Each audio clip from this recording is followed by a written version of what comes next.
ہر قسم کی حمد و ثناء اور کبریائی اللہ تبارک و تعالی کی پاک ذات کے لیے ہے۔ بے شمار درود و سلام محمد الرسول اللہ صلی اللہ علیہ وسلم پر کہ جن کی پیروی میں ہی ہماری دنیا کی اور آخرت کی کامیابی ہے۔ گزشتہ خطبے میں اس بات پر گفتگو کا اختتام ہوا تھا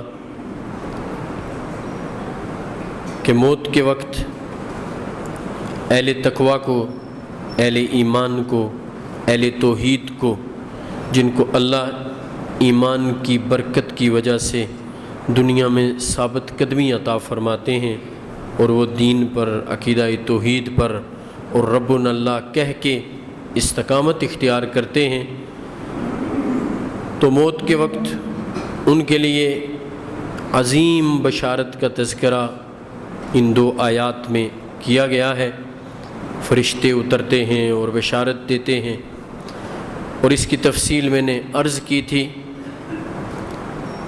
اس سے اگلی بات کہ جب یہ فرشتے خوشخبری سناتے ہیں اللہ تخافوا ولا تحزنوا وابشروا بالجنة التي كنتم توعدون نحن اولیاؤکم فی الحیاۃ الدنیا وفی الآخرہ وَلَكُمْ فِيهَا مَا تَشْتَهِي أَنفُسُكُمْ وَلَكُمْ فِيهَا مَا تَدَّعُونَ نُزُلًا مِّن غَفُورٍ رَحِيمٍ، تو انسان کو قرار آ جاتا ہے، اس کو ثبات مل جاتا ہے، سکون مل جاتا ہے، تسکین حاصل ہو جاتی ہے۔ اسی کے ساتھ ساتھ جو فرشتے ملک الموت کی سربراہی میں انسان کی روح قبض کرنے آتے ہیں، وہ بڑے خوبصورت چہرے والے، بیض الوجوہ کأن وجوہہم الشمس، خوبصورت چہروں والے، اور ان کے چہرے ایسے جیسے سورج چمک رہا ہے۔ ثم یجیء ملک الموت حتی یجلس عند رأسہ، پھر ان کے ساتھ ملک الموت آتے ہیں اور وہ میت کے سرانے اس کے سر کے ساتھ بیٹھ جاتے ہیں، اور وہ جو فرشتوں کی جماعت ہے مد البصر تا حد نگاہ، جہاں تک انسان کی نگاہ جاتی ہے وہاں وہ ہوتے ہیں، اور ادھر ملک الموت آ کے سرانے بیٹھ جاتے ہیں، اور پھر اس اہل ایمان کی اور جو دین پر استقامت اختیار کرتا ہے اس کی روح کو مخاطب کر کے کہتے ہیں ایتھا النفس الطیبہ یا ایتھا النفس الطیبہ ارجعی اخرجی الی مغفرۃ من اللہ ورضوان فتخرج تسیل کما تسیل القطرۃ من فی السقاء او کما قال صلی اللہ علیہ وسلم۔ پھر ملک الموت اس پاکیزہ روح کو مخاطب کر کے کہتے ہیں ایتھا النفس الطیبہ، اے پاکیزہ روح، اخرجی الی مغفرۃ من اللہ ورضوان، نکل اس جسم سے اور چل اس رب کی طرف جو بہت بخشنے والا، جو مغفرت کرنے والا، اور جو تم پر اپنی رضا نچھاور کرنے والا ہے، ورضوان من اللہ اکبر، جو سب سے بڑی نعمت ہے وہ میرے اللہ کی خوشنودی ہے۔ جنتی جب جنت میں چلے جائیں گے تو اللہ ان سے پوچھیں گے کیا تمہیں اور کچھ چاہیے؟ وہ کہیں گے اللہ تو نے تو سب کچھ دے دیا ہے، اب کسی شے کی ضرورت نہیں ہے۔ تو اللہ فرمائیں گے احل علیکم رضوانی فلا اسخط علیکم بعدہ ابدا، میں تم پر آج اپنی رضا نچھاور کرتا ہوں، میں تم سے راضی ہوتا ہوں، اب کبھی تم سے ناراض نہیں ہوگا۔ اور جنتیوں کو یہ سن کر جو ثبات آئے گا، جو قرار نصیب ہوگا، اس میں ان کے لیے جتنا تسکین کا سامان ہے اس کا تصور نہیں کیا جا سکتا، اور اس تسکین کے سامان کے سامنے جنت کی نعمتیں بھی ہیں۔ سو کیا کہا جائے گا؟ ملک الموت کیا کہیں گے؟ اے پاکیزہ روح، نکل چل اپنے رب کی طرف جو بخشنے والا اور جو تجھ سے راضی ہونے والا ہے۔ اخرجی الی مغفرۃ من اللہ ورضوان، اللہ کی مغفرت اور اس کی رضا کی طرف چل۔ اب پھر روح کیسے نکلتی ہے؟ فَتَخْرُجُ تَسِيلُ كَمَا تَسِيلُ الْقَطْرَةُ مِنْ فِي السِّقَاءِ، پھر وہ روح جسم سے اس طرح نکلتی ہے جس طرح مشکیزے سے پانی نکلتا ہے، جس طرح ٹیپ واٹر جب آپ نلکا کھولتے ہیں تو اس سے آسانی سے نکل جاتا ہے، ایسے ہی آسانی سے اچھل کے روح نکل جاتی ہے۔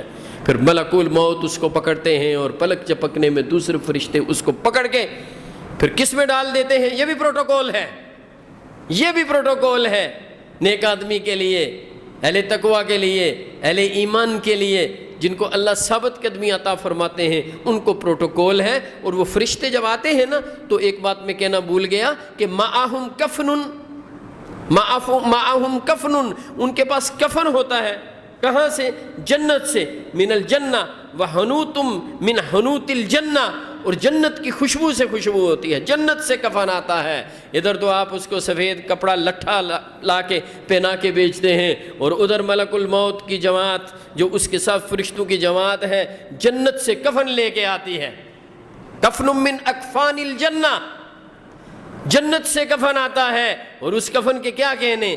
حنوت آتی ہے۔ آپ بھی خوشبو لگاتے ہیں، فرشتے بھی خوشبو لگاتے ہیں، حنوتم من حنوت الجنہ، جنت سے حنوت آتی ہے وہ لگاتے ہیں، اور فرشتے اس کو لپیٹ لیتے ہیں۔ پھر اس جسم سے وہ خوشبو نکلتی ہے کہ اس کا تصور نہیں کیا جا سکتا۔ یہ وہ پروٹوکول ہے جس سے اس کی روح اوپر کی طرف جا رہی ہے۔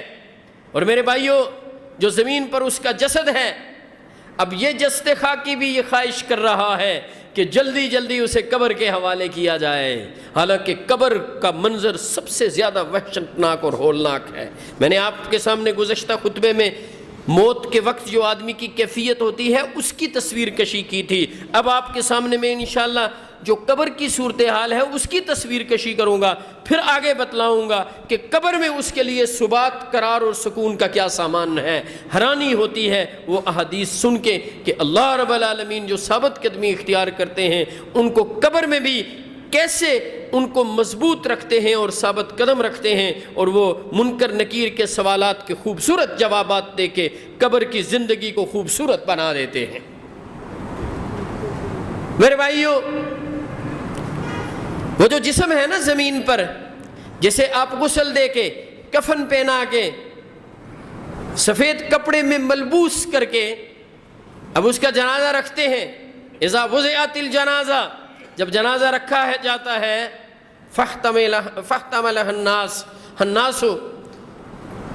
لوگ اس کو اٹھاتے ہیں اپنے کندھوں پر، لوگ اس کو اپنے کندھوں پر اٹھاتے ہیں۔ جنازہ تیار، اس کو لوگ کندھوں پر اٹھاتے ہیں۔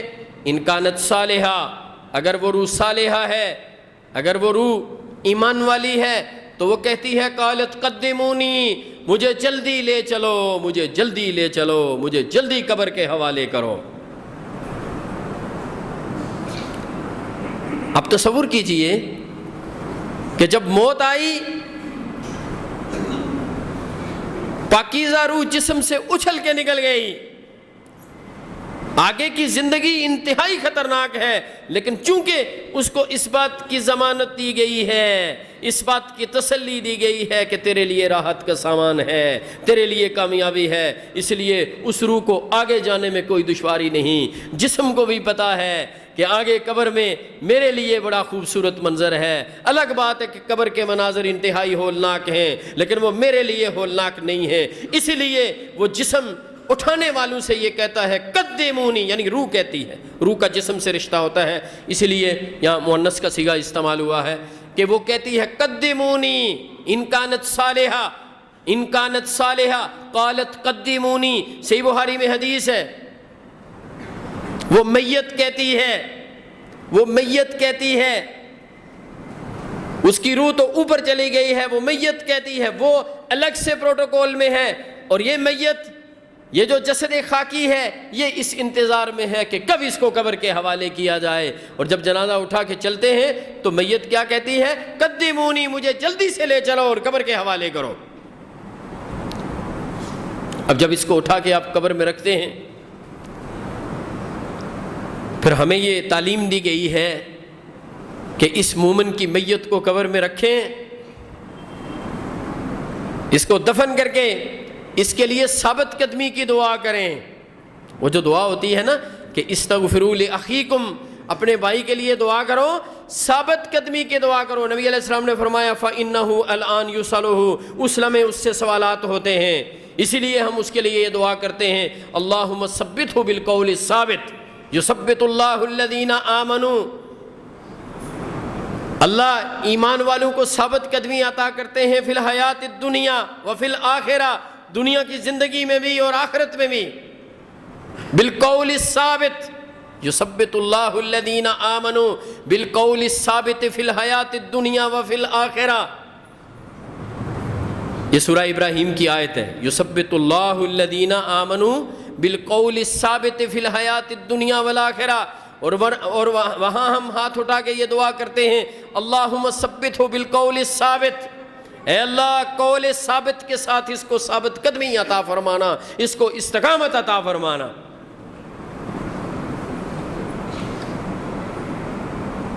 ہم باہر یہ دعا کرتے ہیں، اب ہم چلنے لگتے ہیں نا، وَإِنَّهُ لَيَسْمَعُ قَرْعَ نِعَالِهِمْ، اور وہ میت ہمارے واپس چلتے ہوئے جو قدموں کی چاپ اور آواز ہے یہ بھی سنتی ہے۔ ہم جب چلتے ہیں نا تو وہ جوتوں کی آواز ہے، میت وہ سنتی ہے۔ اب جب اس کو قبر میں رکھا جاتا ہے، دو فرشتے آ جاتے ہیں، فَيَنْتَحِرُهُ فَيَقُولُ، وہ فرشتہ آ کے ڈانٹتا ہے میت کو، مسند احمد کی حدیث ہے، اب آ کے میت کو ڈانٹتا ہے باقاعدہ، بڑے کرخت لہجے میں کہتا ہے من ربک ما دینک من نبیک، یہ تین سوالات کرتا ہے، تیرا رب کون ہے،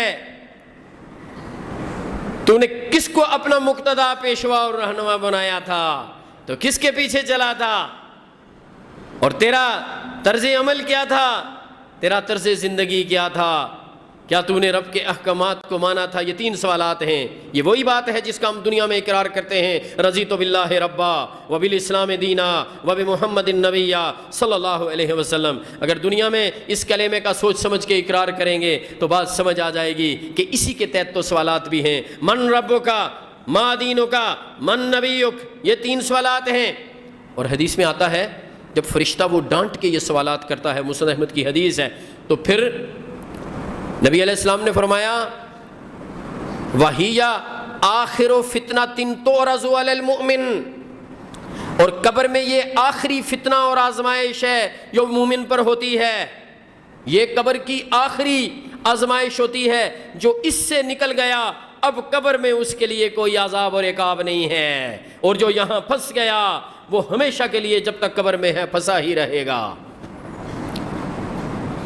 اب میرے بھائیوں میں یہاں بات روک کے اس حدیث کو بعد میں بیان کروں گا، پہلے میں قبر کی ہولناک صورتحال کی منظر کشی کرتا ہوں۔ میں آپ کو دوبارہ وہیں لے کے جاتا ہوں کہ موت کے وقت میت جانے والے کی صورتحال کتنی خطرناک ہوتی ہے۔ اس خطرناک صورتحال میں فرشتے آ کے اسے بشارت دیتے ہیں۔ اب جب وہ قبر کی طرف جا رہا ہے تو قبر کی کال کوٹھڑی میں صورتحال کتنی خطرناک ہوتی ہے، میں ذرا اس کی تصویر کشی کرتا ہوں۔ مولا اپنا یہ ایک آزاد کردہ غلام تھے، میں ان کا نام بھول گیا، ہاں ہانی مولا عثمان، حضرت عثمان کے غلام ہانی، وہ جن کو انہوں نے آزاد کر دیا تھا، وہ اس حدیث کو روایت کرتے ہیں، مسند احمد میں یہ حدیث ہے۔ وہ کہتے ہیں رسول اللہ صلی اللہ علیہ وسلم کی حدیث کو آگے بیان کرتے ہیں کہ نبی علیہ السلام نے فرمایا القبر اول منازل الآخرہ فَإِن لَّمْ يَنْجُ مِنْهُ فَمَا بَعْدَهُ أَيْسَرُ مِنْهُ وَإِن لَّمْ يَنْجُ مِنْهُ فَمَا بَعْدَهُ أَشَدُّ مِنْهُ۔ فرمایا قبر آخرت کی منزلوں میں پہلی منزل ہے، قبر آخرت کی منزلوں میں پہلی منزل ہے، جس کو اس منزل میں کامیابی مل گئی اس کے لیے باقی منزلیں بھی آسان ہیں۔ یہ بات یقینی ہے کہ وہ آگے بھی کامیاب ہوگا، اور جس کو یہاں پر نجات نہ ملی، عذاب قبر میں مبتلا کیا گیا، تو وہ سمجھ لے کہ اس سے آگے کی زندگی یا اس سے آگے کے مراحل یا اس سے آگے کی منازل اس سے زیادہ خطرناک ہے۔ اور پھر نبی اکرم صلی اللہ علیہ وسلم نے فرمایا اسی حدیث کا اگلا حصہ ما رأیت منظرا قط الا والقبر افزع منہ او کما قال صلی اللہ علیہ وسلم. نبی علیہ السلام نے فرمایا میں نے جتنے ہولناک منظر دیکھے ہیں، میں نے جتنے ہولناک منظر قبر کے اور آخرت کے اپنی آنکھوں سے دیکھے ہیں، میں نے قبر کے منظر سے زیادہ ہولناک کوئی منظر نہیں دیکھا.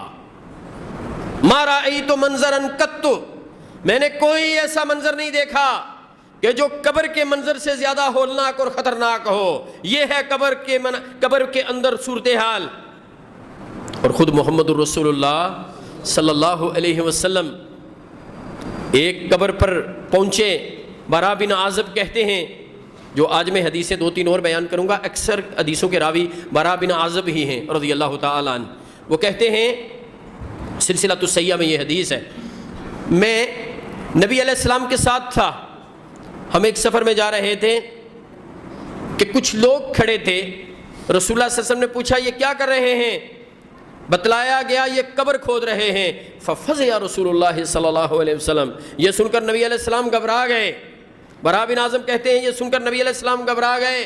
اب دوڑتے ہوئے قبر کی طرف آگے نکل گئے، تیزی سے آگے نکل گئے اور آگے پہنچ کے فجسا علیہ، پھر اس قبر پر آپ جھک گئے. میں بھی بھاگتا ہوا آپ کے پیچھے پہنچا کہ دیکھوں آپ کیا کرتے ہیں. پھر نبی علیہ الصلوۃ والسلام کے متعلق برا بن عازب کہتے ہیں فبکا حتی بل السرى من دموعہ، فرمایا پھر نبی علیہ السلام روئے اور اتنا روئے کہ آپ کی داڑھی مبارک آنسو مبارک سے تر ہو گئی. حتی بل السرى من دموعہ، نبی علیہ السلام اس قبر پر جھک کے اتنا روئے کہ آپ کی داڑھی مبارک آنسو سے تر ہو گئی. ہمارا کیا حال ہوتا ہے؟ ہم جنازے میں ادھر قبر کھودی جا رہی ہوتی ہے، ادھر پاس کھڑے ہوتے ہیں، اچھا جی ہن کس کی ووٹ دے سو اس دفعہ؟ اچھا جی تساں بڑے دنوں بعد ملے ہو تو میرے کو ایک بڑا زبردست سودا ہے، آؤ نا ذرا کنارے ہو کے اتھے ہی سودا کرنا شروع کر دینے. ہمارا حال کیا ہے؟ ہم بھی کبھی کسی قبر کو دیکھ کے روئے ہیں کہ یہ میرا گھر ہے، پریشان ہوئے ہیں، کبیدہ خاطر ہوئے ہیں، چہرے کا رنگ تبدیل ہوا ہے، کبھی سوچا ہے اس گڑھے میں آنا ہے. یہ محمد رسول اللہ صلی اللہ علیہ وسلم ہیں جو دنیا میں بھی کامیاب ہیں، جو آخرت میں بھی کامیاب ہیں، بلکہ جس کے لیے اللہ سے سفارش کریں گے وہ بھی کامیاب ہو جائے گا. یہ رو رہے ہیں، کتنا روئے ہیں، حتی بل السرى من دموعہ، کہ نبی علیہ السلام کی آنسو مبارک سے آپ کی داڑھی مبارک تر ہو گئی.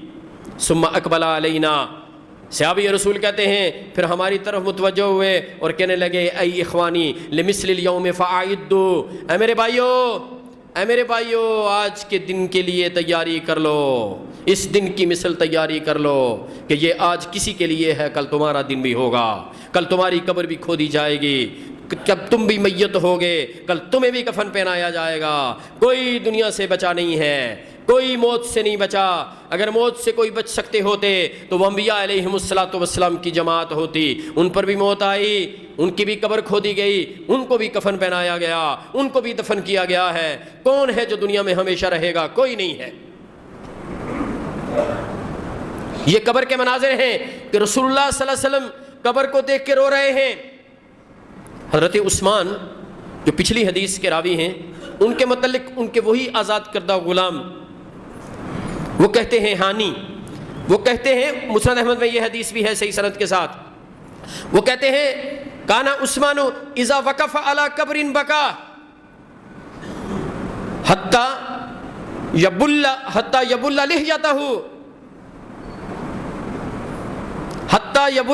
لحیتہ، کہ حضرت عثمان جب قبر پر کھڑے ہوتے اتنا روتے کہ ان کی داڑھی آنسوؤں سے گیلی ہو جاتی، بھر جاتی، تر ہو جاتی. تو پوچھنے والے پوچھتے اے شیخ جنت کا تذکرہ ہوتا ہے، جہنم کا تذکرہ ہوتا ہے، آپ نہیں روتے، اور جب قبر کی بات آتی ہے تو آپ رونا شروع کر دیتے ہیں. تو وہ جواب میں یہی حدیث پڑھنے لگے کہ رسول اللہ صلی اللہ علیہ وسلم نے فرمایا القبر اول منازل الآخرہ فإن لم ینج منہ فما بعدہ ایسر منہ، کہ یاد رکھو قبر آخرت کی منزلوں میں پہلی منزل ہے، جس کو یہاں کامیابی مل گئی وہ ہمیشہ کے لیے کامیاب ہو جائے گا، اور جو یہاں ناکام ہے وہ یہ سوچ لے کہ اب بچت کا کوئی سامان نہیں ہے. یہ ہے قبر کا منظر. نبی علیہ السلام رو رہے ہیں آپ کے ساتھی جن کو جنت کی بشارت ہے وہ قبر کو یاد کر کے رو رہے ہیں۔ اب اس قبر میں جب ایمان والا جاتا ہے، جب استقامت والا جاتا ہے، جس کو اللہ قول ثابت کے ساتھ استقامت عطا فرمائیں گے، اور وہ قول ثابت کیا ہے؟ وہ قول ثابت یہ کلمہ ہے لا الہ الا اللہ، وہ قول ثابت کلمہ توحید ہے، وہ قول ثابت شہادتین کا اقرار ہے، وہ قول ثابت اس عقیدے کا اظہار ہے کہ میں اللہ کے علاوہ کسی کو رب نہیں مانتا۔ قالوا ربنا اللہ ثم استقاموا، یہ ربنا اللہ کہتا ہے، اس کے علاوہ کسی کو مالک نہیں مانتا۔ محمد رسول اللہ صلی اللہ علیہ وسلم کو اپنا اپنا ہادی، اپنا مقتدا، اپنا پیشوا مانتا ہے۔ لا الہ الا اللہ محمد رسول اللہ شہادتین کا اخلاص سے اقرار کرتا ہے، اشہد ان لا الہ الا اللہ و اشہد ان محمدًا عبدہ و رسولہ، یہ قول ثابت ہے۔ اللہ اس کی برکت سے اسے دنیا میں بھی ثابت قدمی عطا فرماتے ہیں اور اسے کل قبر میں بھی ثابت قدمی عطا فرمائیں گے۔ اب قبر میں عرض کر رہا تھا، میں اس حدیث کو اب پڑھتا ہوں آپ کے سامنے، مسند احمد کی، کہ میت کو قبر میں رکھا گیا، یہ وہ میت ہے کہ جس کی اللہ قول ثابت کے ساتھ، یعنی عقیدہ توحید کے ساتھ، کلمہ توحید کے ساتھ، اس کے ایمان کی وجہ سے اللہ اس کو اب ثابت قدمی عطا فرمائیں گے۔ یہ وہ پاکیزہ روح ہے، اس سے آ کے فرشتہ ڈانٹ کے سوال کرتا ہے، من ربک ما دینک من نبیک، اور نبی علیہ السلام نے فرمایا وَهِيَ آخِرُ فِتْنَةٍ تُعْرَضُ عَلَى الْمُؤْمِنِ، اور یہ آخری فتنہ ہے جو میت پر پیش کیا جاتا ہے، یہ جو مومن پر آخری فتنہ پیش کیا جاتا ہے یہ آخری فتنہ ہے۔ وَهِيَ آخِرُ فِتْنَةٍ تُعْرَضُ عَلَى الْمُؤْمِنِ، یہ آخری فتنہ ہے قبر کا، آخری آزمائش ہے، آخری پریشانی ہے۔ اب پھر اس موقع پر نبی علیہ السلام نے سورہ ابراہیم کی یہ آیت تلاوت کی کہ اللہ رب العالمین پھر اس میت کو اس موقع پر ثابت قدمی عطا فرماتے ہیں، یثبت اللہ الذین آمنوا بالقول الثابت فی الحیات الدنیا وفی الآخرہ، اللہ ایمان والوں کو اس موقع پر ثابت قدمی عطا فرماتے ہیں جس طرح اللہ نے دنیا میں ان کو دین پر ثابت قدمی عطا فرمائی تھی۔ یہ توحید کی برکت ہے، یہ اخلاص سے عقیدہ توحید کی برکت ہے کہ جو اخلاص سے عقیدہ توحید پر قائم ہے، رب کے رب ہونے پر قائم ہے، محمد رسول اللہ صلی اللہ علیہ وسلم کو اپنا نبی مان کے، آخری رسول مان کے، رسول اللہ صلی اللہ علیہ وسلم کی محبت سب سے زیادہ اپنے دل میں رکھنے والا، آپ کی اطاعت کرنے والا، اپنے رب کا فرما بردار، ایمان کے تقاضے پورے کرنے والا، رب کی خوشنودی کے راستے پر چلنے والا، اسی راستے پر اس کو موت آئی ہے، یہ بڑا خوش نصیب ہے۔ اب اس کو اللہ یہاں بھی ثابت قدمی عطا فرمائیں گے، دنیا میں اللہ نے مہربانی کر کے اس کو دین پر ثابت قدم رکھا تھا کہ توحید کی وجہ سے آج اس کو اللہ رب العالمین فرشتوں کے سامنے، وہ جو ڈانٹ کر فرشتہ سوال کر رہا ہے، وہ جو اس کو ہراس کرنے کی کوشش کر رہا ہے، نہیں، اس کی ہراسمنٹ میں یہ نہیں آئے گا، اللہ اس کو بچا لیں گے، یہ ثابت قدمی سے جواب دے گا، میرا رب کون ہے، میرا دین کیا تھا، میں نے کس کی پیروی کی، میرے مقتدا اور پیشوا کون تھے، یہ فر جوابات دے گا، اللہ اس کو ثابت قدمی عطا فرمائیں گے۔ پھر نبی علیہ السلام نے یہ آیت تلاوت کی، یثبت اللہ الذین آمنوا بالقول الثابت فی الحیات الدنیا وفی الآخرہ۔ فرشتہ تو ڈانٹ کے سوال کرے گا نا جی، مومن کی آزمائش ہے، ڈانٹ کے سوال کرے گا، لیکن اس کو اللہ ثابت قدمی عطا فرمائیں گے، یہ اس کی ڈانٹ سے مرعوب نہیں ہوگا، یہ اس کی ڈانٹ سے خوف زدہ نہیں ہوگا، بلکہ یہ ثابت قدمی سے سوالوں کے جواب دے گا۔ پھر آواز آئے گی، ینادی منادن، میرے اللہ کی طرف سے آواز آئے گی، میرے رب فرمائیں گے ان صدق عبدی، یہ کہ میرے بندے نے سچ کہا، فافرشوہ من الجنہ وفتحوا له بابا الى الجنہ والبسوہ من الجنہ،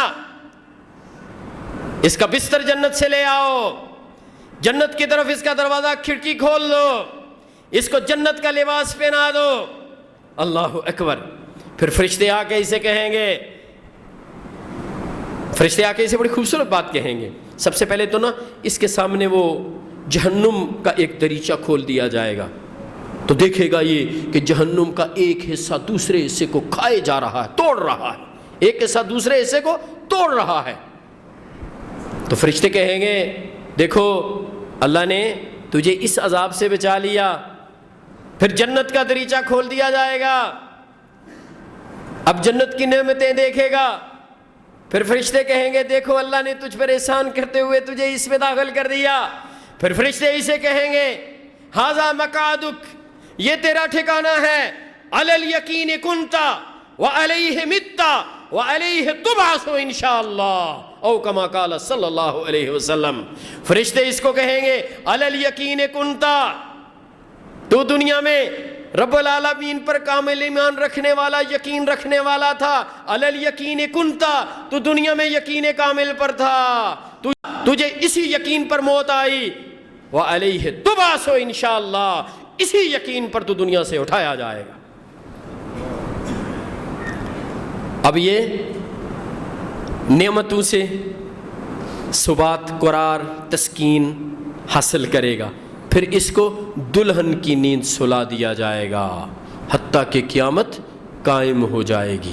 قبر کا ہولناک منظر، اور اس کے مقابلے میں ایمان والے کو، کہ جو عقیدہ توحید والا، ایمان والا، رب کی رضا پہ چلنے والا، اہل تقوی میں سے ہے، اس شخص کو دیکھ لیجئے کہ قبر کے ہولناک مناظر کے باوجود، قبر کی اس خطرناک صورتحال میں اللہ رب العالمین کس طرح ثابت قدمی عطا فرمائیں گے. اور یہ ثابت قدمی بالقول ثابت، اس قول ثابت سے ہوگی کہ جس کا یہ دنیا میں تہ دل سے، اتھا گہرائیوں سے، اندر سے، یقین سے اظہار کیا کرتا تھا، اور اس یقین کے مطابق یہ زندگی گزارا کرتا تھا.